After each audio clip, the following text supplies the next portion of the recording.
Bonjour Jean-Louis Grinda. Bonjour.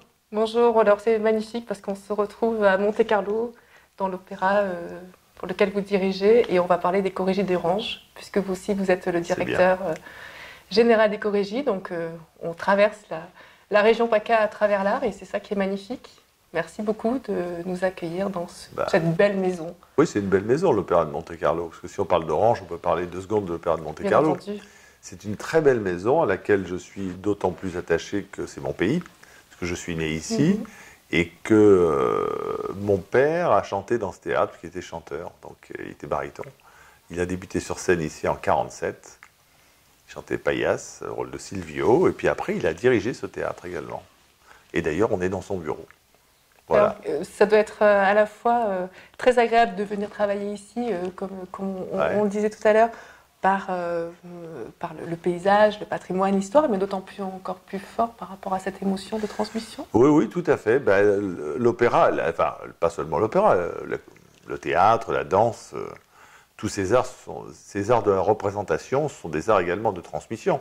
Donc c'est vrai que c'est très important pour moi d'avoir cette conscience-là. C'est quelque chose de fondamental dans mon travail, dans ma vie. Je n'envisage aucun des actes d'ailleurs que je fais dans ma vie professionnelle sans avoir cette conscience de transmission, d'où je viens, d'où notre art vient et vers quelle direction on veut l'amener. Voilà, ça c'est une donnée permanente et fondamentale dont on ne parle d'ailleurs pas, dont moi je parle très peu, hein, mais parce que par exemple je suis un adversaire des saisons d'opéra ou de festivals thématiques. Vous voyez, L'amour, Shakespeare, tout ça. Bon, moi, tout ça, c'est un peu c'est de l'habillage. Donc, je crois que ce qu'on doit produire, ce qu'on doit montrer est beaucoup plus important que cet habillage-là et doit transcender toute forme d'enfermement dans quelque chose d'un peu pratique parce que ça se décline bien au niveau publicitaire. Moi, je suis pour quelque chose sur le long terme, moyen au long terme. D'ailleurs, j'ai toujours travaillé plutôt sur le grand moyen terme, si j'ose dire, dans les théâtres que j'ai pu diriger dans ma vie. Voilà, donc j'ai jamais fait moins de 10 ans. Ça fait la 10e saison ici à l'Opéra de Monte-Carlo. Maximum, c'était 14 ans en Belgique, à l'Opéra Royal. Voilà, alors les chorégies, ça m'étonnerait que je dure aussi longtemps que ça. Mais voilà. Donc, on en parlera après. Oui. Alors cette transmission, justement, et ce côté dynamique qui vous appartient, vous le transmettez aussi à votre équipe, je crois, puisqu'on est dans une ambiance très humaniste aussi, très humaine. C'est-à-dire que c'est ma façon de faire. Donc moi, puis je m'entoure de gens qui pensent comme moi. Donc j'ai aucun mérite à ça. Voilà, on essaye de travailler. On est tous d'accord pour dire que la chose la plus importante, c'est ce qui se passe sur le plateau. Voilà, ça c'est la chose la plus importante. C'est l'essence de notre métier, c'est la destination de notre travail. Tous nos efforts convergent vers ce qui se passe sur une scène. Voilà. Alors, qu'est-ce qui se passe sur une scène ? Pour y arriver, il faut avoir des techniciens de qualité et convaincus du projet, il faut avoir des artistes qui pensent la même chose, il faut avoir également du personnel administratif qui ne fait pas que faire des papiers, mais qui fait des papiers pour obtenir de beaux spectacles sur scène. Voilà. Donc l'humanité donnée à tout ça, c'est en fait le spectacle en tant que tel et sa fragilité, bien sûr, et son côté exceptionnel. Alors pour terminer avec l'opéra de Monte-Carlo, avant de passer au Collège d'Orange, vous parlez donc de production et vous étiez adversaire donc aux productions thématiques. On en est J'étais adversaire de thématiques sur des saisons. Voilà, de thématiques sur des saisons. Enfin, adversaire. Je ne le fais pas, voilà, c'est pas adversaire. Disons que vous préférez la diversité. Voilà, je préfère la diversité. J'estime que moi, j'ai toujours l'impression que quand on fait des thématiques, on se planque un peu derrière quelque chose. Vous voyez, on se cache un peu derrière quelque chose. Moi, je fais des choix, je les assume donc, et j'entraîne. Donc, Hoffmann, Peter Grimes. Voilà, oui, c'est ça. Et puis après Faust, et puis après un Verdi parfaitement méconnu qui est génial, qui est I Masnadieri. Voilà, j'essaye de varier les saisons le plus possible parce qu'en plus, c'est une conscience que l'argent public qui est mis à votre disposition vous oblige quand même à un certain résultat. Alors ce résultat n'est pas forcément un résultat financier, ni un résultat en termes de fréquentation, même s'il le faut, bien sûr, mais c'est aussi une offre que l'on doit proposer aux gens. Il faut que les gens soient intéressés par ce qui se passe au théâtre, et qu'au moins une fois par saison, il faut que les gens ne puissent pas dire bah tiens, cette année on ne va pas à l'Opéra de Monte-Carlo X, Y ou Z parce qu'il n'y a rien qui nous intéresse. Voilà. Ce qui compte, c'est qu'on ait toujours quelque chose qui éveille la curiosité ou l'intérêt de quelqu'un. D'où le mélange de grands classiques avec des opéras plus rares, voire parfaitement méconnus, et pourquoi pas des créations. On en a fait beaucoup dans cette maison, on continuera d'en faire. Voilà, donc voilà. Et donc cette force de proposition que doit être un théâtre est amenée à créer petit à petit un lien de confiance entre ce théâtre et son public. Et c'est ça qui rend la chose magnifique. C'est quand ce lien de confiance existe, après tout est possible. Alors comment qualifierez-vous le public de Monte-Carlo ? Oh ben, il n'y a pas le public de Monte-Carlo, il y a des publics à Monte-Carlo. Il y a un public de première, qui est un public de gala, qui est un peu plus guindé, on va dire. Vous avez après le grand public tout à fait normal que l'on retrouve partout ailleurs et qui est fait d'aficionados qui viennent parce qu'ils aiment tel ouvrage, tel artiste. Voilà, et vous avez également un public assez jeune qui nous rejoint de plus en plus parce qu'on a mis au point une politique assez correcte, je trouve, envers le jeune public, avec des abonnements ou des soirées qui leur sont entièrement destinées. Parce que je crois qu'il est très important, alors c'est un luxe, hein, je suis bien d'accord que c'est un luxe, il est très important que les jeunes qui viennent pour la première fois à l'opéra voient la même chose que tout le monde, et non pas un spectacle B ou C. Il faut qu'ils voient la plus haute qualité possible pour ce théâtre, instantanément accessible. Ça, c'est important. Donc, si vous avez, Juan Diego Flores, Brinterfell sur scène, il faut que les jeunes qui payent leur place, le prix d'une place de cinéma, voient cela également. Parce qu'ils vont se rendre compte de ce que c'est vraiment l'opéra. Alors, c'est pas parce qu'on peut faire de la grande qualité avec des gens qui ne sont pas des stars. Il faut vraiment pas me faire dire ce que je ne veux pas dire. Mais je crois qu'il faut qu'ils voient le même spectacle que les abonnés, les gens qui viennent au gala, la même chose. Parce que c'est le public de demain aussi. Oui, c'est le public de demain, et puis surtout, il faut qu'ils voient la même chose. Après, ça leur plaît pas, c'est leur problème, finalement. Mais nous, on aura mis à leur disposition le meilleur spectacle. Et ça me semble aussi quelque chose de fondamental dans la transmission. Alors, on va remonter la région, si vous voulez bien. On va aller sur Orange, les Corégies, le théâtre antique. Cette année, donc, c'est votre propre programmation, j'ai envie de dire, à part entière. Vous avez choisi justement une diversité. Vous avez aussi choisi de mêler la danse aussi, on en parlera. Donc 2 œuvres opératiques, Méphistophélès, dont vous êtes le metteur en scène, et Le Barbier de Séville, avec une mise en scène assez moderne, contemporaine. Oui, tout à fait, très amusante. Alors, parlons d'abord de Méphistophélès, puisque vous êtes le metteur en scène. Oui, alors, honneur à vous. Alors, Méphistophélès, c'est un pari, hein, évidemment, mais je crois que si c'était facile, où serait le mérite les Corégies sont prisonnières depuis très longtemps d'une obligation de succès public. Voilà. Et qui a fait qu'on a programmé dans ce théâtre, très bien, de grands titres du grand répertoire. Aïda, Carmen, La Bohème, Tosca, voilà. Et j'ai toujours considéré qu'on jouait toujours un peu la même chose, et les statistiques me donnent raison. On a joué 4 ou 5 fois les mêmes titres en 20 ans, donc ce qui fait que c'était des laps de temps très courts entre les reprises de ces titres, et que du coup, on sentait bien qu'il y avait un amenuisement certain du public sur ces grands blockbusters, comme on dit au cinéma. Alors là, il n'y a pas de demi-mesure, il ne faut pas jouer des œuvres inconnues, bien évidemment, mais je me devais de proposer un véritable changement.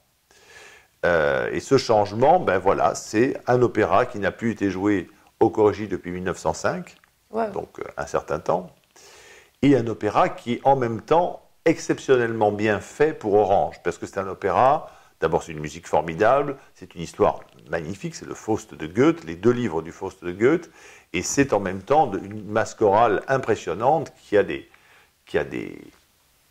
moments scéniques tout à fait époustouflants. Donc les grands chœurs à Orange ont leur place, bien évidemment. Le chœur, c'est la substance même du mot chorégie. Chorégie, c'est mettre des gens qui chantent ensemble. Hein. Donc voilà, donc on remplit la fonction chorégie avec ce spectacle. Ces grands chœurs d'opéra, une distribution, je crois, qui est formidable avec Erwin Schrott, qui est un chanteur-acteur à la voix sublime, mais en même temps un artiste avec un charisme incroyable. Vous avez notre jeune ténor français, Jean-François Borras, qui était déjà venu chanter au Corégies dans un rôle secondaire, mais qui va chanter pour la première fois un grand premier plan à Orange. C'est quand même un garçon qui fait carrière au Metropolitan Opera de New York dans des premiers plans, bien sûr, au Covent Garden, à Vienne, curieusement assez peu en France. Alors moi, à l'Opéra de Monte-Carlo, je l'invite assez régulièrement. D'ailleurs, il est d'ici, il est de Monaco. Et voilà, donc il y aura Béatrice Soria-Monzon, Carmen Giannattasio, enfin une grande distribution. Et je ne voulais pas démarrer ces chorégies nouveau style, je dirais, sans avoir également quelque chose de neuf, outre la mise en scène. Moi, j'ai jamais fait de mise en scène Orange, donc on verra mon travail pour la première fois. On l'aimera ou pas, mais au moins on le verra. Je voulais avoir quelque chose de spécial pour la direction musicale. Et je n'ai pas hésité une seconde à proposer à cet artiste que je vais maintenant vous nommer, à Nathalie Schussmann, de diriger ce spectacle. Alors, elle n'a jamais dirigé à Orange, elle n'a jamais dirigé... Donc c'est une femme, hein, c'est une femme, oui, Nathalie Schussmann, c'est une femme. Mon Dieu, quelle aventure. C'est la première fois que ça arrive Alors oui, c'est la première fois. Corrigi, c'est bien de le souligner aussi. Oui, c'est bien de le souligner. Maintenant, c'est pas non plus... moi, je ne l'ai pas engagée parce que c'est une femme. Je l'ai engagée parce que c'est une musicienne exceptionnelle. C'est un chef d'orchestre exceptionnel avec laquelle j'ai beaucoup travaillé déjà. Alors, Nathalie Schussmann, c'est d'abord une grande chanteuse d'opéra, une grande chanteuse lyrique. Elle a fait énormément de concerts dans le monde entier. C'est vraiment le top du top dans le genre. C'est une voix d'alto sublime. Et c'est une musicienne exceptionnelle qui a appris à diriger avec les plus grands, qui a été d'ailleurs poussée dans ce métier également, dans sa deuxième partie de carrière, par les plus grands chefs d'orchestre, comme notamment Simon Rattle, qui l'a vraiment toujours considéré comme un grand chef, et qui l'a aidé. Et moi, j'ai essayé de l'aider également. Elle a dirigé son premier opéra ici à Monte-Carlo, c'est Elixir d'amour. Et puis l'année dernière, elle a dirigé de façon, alors là, inouïe, le Tannhäuser, la version française de Tannhäuser qu'on a fait ici, qui va bientôt qui a été filmé, qui va sortir en DVD. Et elle fait une carrière exceptionnelle dans le monde entier en tant que chef maintenant symphonique. Mais comme toujours, peu en France. Donc je suis très heureux de l'inviter pour diriger ce Méphistophélès de Boito. Parce que je m'entends vraiment en plus très très bien avec elle. On a une complicité affective, parce qu'on s'aime beaucoup. On est de la même génération, elle est un peu plus jeune que moi, mais pour la même génération, elle a le même parcours, c'est une fille d'artiste, moi aussi. Et on a envie vraiment que ça marche. Donc je pense que ça sera un apport formidable. Et je voudrais remercier aussi l'Orchestre Philharmonique de Radio France, parce que je leur ai proposé, bien sûr, Nathalie Schussmann pour la direction musicale, je les ai consultés. Ils ont été un peu interloqués parce qu'ils l'admirent beaucoup en tant que chanteuse, mais ils la connaissaient peu en tant que chef d'orchestre. Et ils m'ont fait cette très jolie réponse qui date d'à peu près d'il y a un an. Il me dit, écoute, oui, ça nous surprend comme choix, mais on s'est dit quand même que puisque tu as déjà travaillé avec elle avec succès et que c'est ta première saison, il n'y avait pas de raison de ne pas faire confiance. C'est une jolie réponse. C'est une belle réponse. C'est une très jolie réponse parce que d'expérience, je peux vous dire que ça n'arrive pas souvent.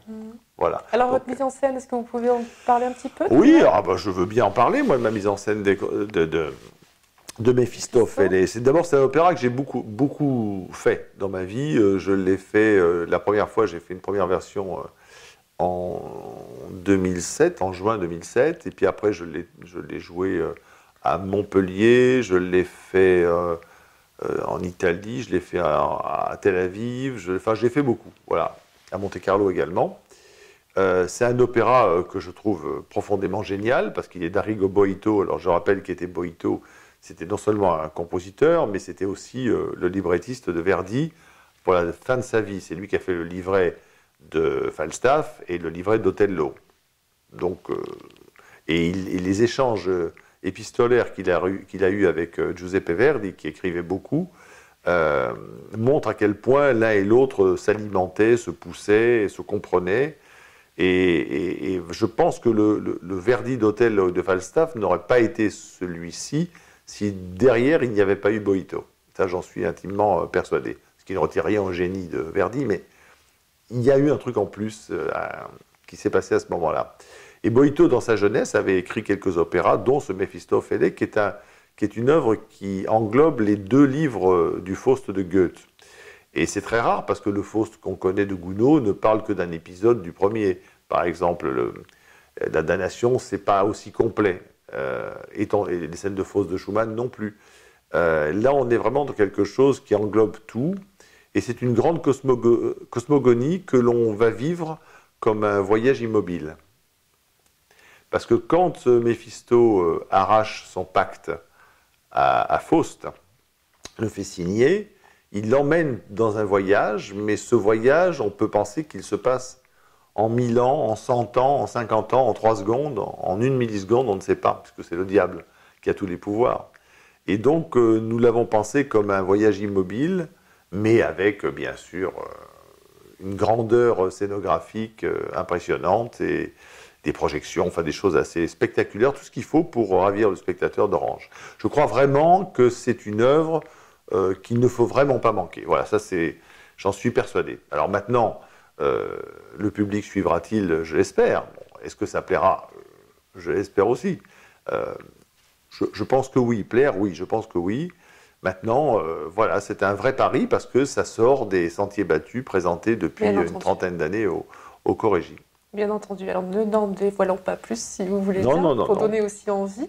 On va parler de la mise en scène du Barbier de Séville, justement, avec un Figaro en scooter. Oui, bon, oui, mais là, si vous voulez, Adriano Sinivia, le metteur en scène, respecte tout à fait l'ouvrage, même si Figaro est en scooter et si l'œuvre a été déplacée, va être déplacée dans les années 50, dans le Cinecittà des années 50.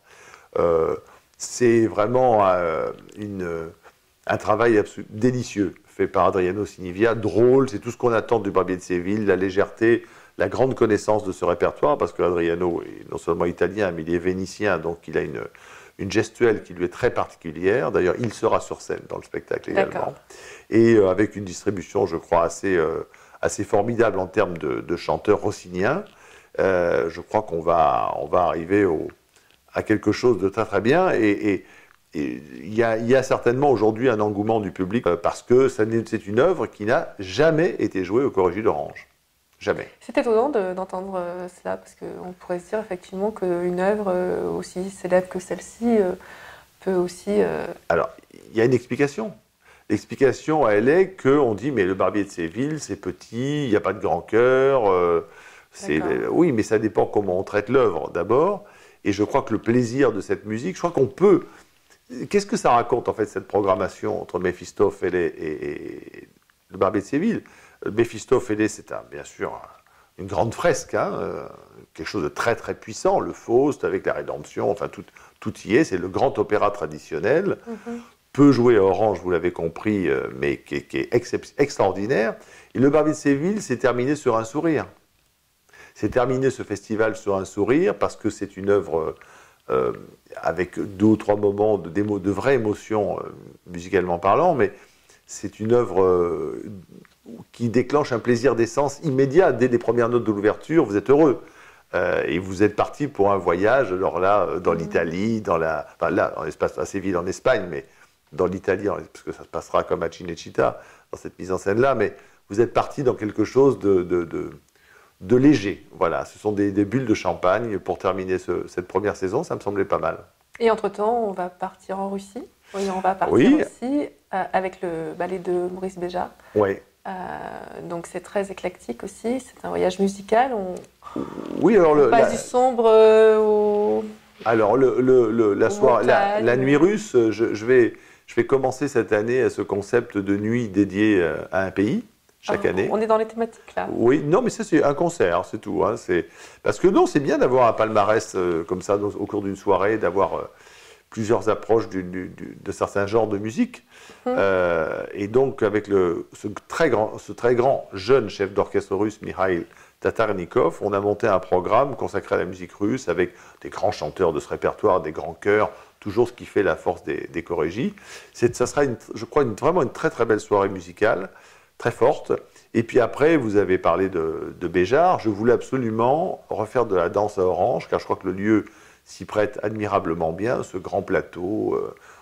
Je crois que c'est vraiment un endroit où l'on a déjà fait avant, et on devait en refaire, me semble-t-il, sans pour autant gêner nos amis de Vaison-la-Romaine, qui ont leur propre festival de danse, mais ça s'est fait en parfaite intelligence avec eux. Et j'ai demandé au Béjart Ballet Lausanne de reprendre pour nous c'est la flûte enchantée. La flûte enchantée. Donc ça reste opératique, parce que c'est la flûte enchantée, et c'est la flûte enchantée avec une musique enregistrée, mais qui est l'opéra, l'intégrale de l'opéra, la flûte enchantée, et avec vraiment une chorégraphie merveilleuse de Maurice Béjart. Moi, j'ai déjà eu la chance de voir ce spectacle, j'ai déjà eu la chance de l'accueillir dans un théâtre que je dirigeais, c'était en Belgique. On a fait des soirées à guichets fermés, mais c'était un spectacle merveilleux d'enthousiasme, de beauté, de spiritualité. Voilà, tout Béjart, enfin pas tout Béjart, c'est parce que Béjart est immense, mais beaucoup de Maurice Béjart se retrouvent dans cette flûte enchantée qui est un spectacle, je crois, qui sera inoubliable, en plus dans ce lieu. C'est une chose de le faire dans un théâtre fermé, je l'ai vu souvent, mais le faire en plein air, à Orange, devant ce mur qui a 2000 ans, avec un être aussi passionnant que l'était Maurice Béjart, aussi spirituel, parce qu'il avait une vie spirituelle très forte. Enfin, je crois que tout ça devrait entrer en résonance et donner un spectacle magnifique. Je remercie vraiment le Béjart Ballet de Lausanne et Jean-Charles Gilles, qui en est aujourd'hui son directeur, non, Gilles Roman, pas Jean-Charles Gilles, pardon, Gilles Roman, qui est son directeur, d'avoir accepté de relever ce défi-là et de le faire pour nous en plein air, c'est pas évident. Ouais, ça change un peu les codes de leur décor habituel. Mais enfin, ils doivent accepter tout de suite avec un certain enthousiasme. Je crois que la rencontre du lieu avec la chorégraphie de Béjart sera très importante et très suivie par le public, d'après ce que je crois comprendre du box-office. Alors, vous parliez il y a quelque temps, lors des présentations des programmations des chorégies, vous parliez peut-être de créer des liens entre justement le festival de Vaison Danse et le festival de théâtre Avignon. Où est-ce que... Oui, alors... Qu'en est-il ? Qu'en est-il ? Alors, Vaison Danse, c'est un peu plus... c'est concret, parce qu'on avait mis au point cette soirée-là, donc je crois que c'est bien parti. Il avait été question à un moment d'un échange avec eux, mais la direction ayant changé de Vaison Danse il y a très peu de temps, il faut recommencer un peu à zéro les pourparlers. Mais je connais bien le nouveau directeur de Vaison Danse et je ne doute pas qu'on arrive à des accords fructueux.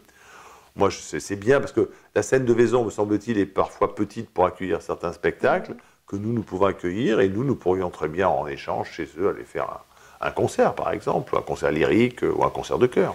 Je crois que ce genre d'échange est tout à fait prolifique pour tout le monde. Hein. C'est du gagnant-gagnant. Avec le Festival d'Avignon, c'est toujours un peu plus compliqué, bien évidemment. Donc, on a essayé de travailler, cette fois-ci, avec le OFF, à l'initiative d'ailleurs de la présidente du conseil d'administration des chorégies, Christine Dingrando. On a mis sur pied un partenariat avec le OFF qui permet d'avoir des offres partagées, du packaging. Vous voyez, entre vous achetez tant de billets là, mais vous pouvez également avoir une possibilité d'assister à un grand spectacle à Orange. Alors c'est vrai que le public de théâtre, intrinsèquement, et surtout des petites salles, c'est pas forcément... Ben écoutez, si on n'essaye pas, on verra pas comment ça marche. Qu'a-t-on à perdre ? Rien du tout. Donc voilà, c'est mis en place, on l'a un peu débuté l'année dernière, et ça va maintenant on va passer un peu à la vitesse supérieure cette année. Vous savez, si on fait découvrir, ne serait-ce qu'à 50 personnes, ce qui n'est pas grand-chose, ce qu'est l'opéra, et si sur ces 50, il y en a 10 qui trouvent ça formidable, on a gagné, quoi qu'il arrive. On a gagné parce qu'on a fait du prosélytisme. Et pareil, nos spectateurs pourront aller, avec des conditions préférentielles, voir des spectacles du OFF en Avignon. Ce qui est amusant et paradoxal, c'est que vous avez des spectacles du OFF qui se jouent dans des tout petits lieux et que les spectateurs vont passer de petits lieux à un lieu gigantesque de 8000 places. Le jeu en vaut la chandelle, ça vaut la peine d'essayer. Et de toute façon, on est condamné aussi à s'entendre pour des tas de raisons. Nous sommes condamnés à nous entendre et à trouver des solutions de coopération intelligentes qui ne dévalorisent pas ce que les uns et les autres sont profondément en tant que festival. Vous pensez donc qu'il y a toujours un nouveau public à séduire continuellement justement sur l'opéra ? Je crois qu'il y a un nouveau public à séduire en permanence, mais d'ailleurs ça marche comme ça depuis 400 ans. Donc l'opéra doit toujours conquérir son public de demain. L'expérience opéra est une chose tout à fait extraordinaire et je pense qu'elle le sera encore plus pour certaines personnes à Orange, en plein air, sous la voûte étoilée, avec l'acoustique du lieu. Je crois qu'il y a un truc magique qui se passe là-dedans et qui n'existe nulle part ailleurs. C'est une belle façon de rentrer en connexion avec le monde de l'opéra. Voilà. Et puis chercher de nouveaux publics. c'est pas forcément chercher des jeunes, d'ailleurs. Il y a beaucoup de gens d'une génération moyenne, hein, 40 ans et plus, qui ne sont jamais allés à l'opéra. Ceux-là, ça m'intéresse de les faire venir, surtout dans un grand festival de partage comme est l'Éco-Régie. Parce que c'est au fond, en dehors de l'aspect, venez voir Méphistophélès ou le Barbier de Séville, venez voir un concert russe, ou venez voir Béjart, il y a dans tout ça, il y a quelque chose presque d'un peu sacré quand on vient à Orange. Alors je ne sacralise pas la représentation, mais par ce côté populaire, qui est de dire on met autant de gens, on peut mettre autant de gens dans un théâtre antique, pour partager quelque chose avec des artistes, il y a quelque chose de magnifique et qui relève de l'essence même du théâtre. Le théâtre a été créé à Athènes, hein, au pied de l'Acropole, et puis il y a le théâtre Hérodaticus aujourd'hui qui est là, qui ressemble étrangement à celui d'Orange, juste un peu plus petit, avec un mur quasiment, enfin identique, même forme d'amphithéâtre. Et il y a quelque chose alors sacré, le mot n'est peut-être un peu exagéré, mais il y a quelque chose de très très fort dans ce partage quand autant de gens décident de se réunir un soir pour voir la même chose et pour partager ça. Je trouve que c'est quelque chose d'assez magique. Si ce n'est pas sacré, c'est au moins magique. Voilà. Merci beaucoup, Jean-Luc. Merci.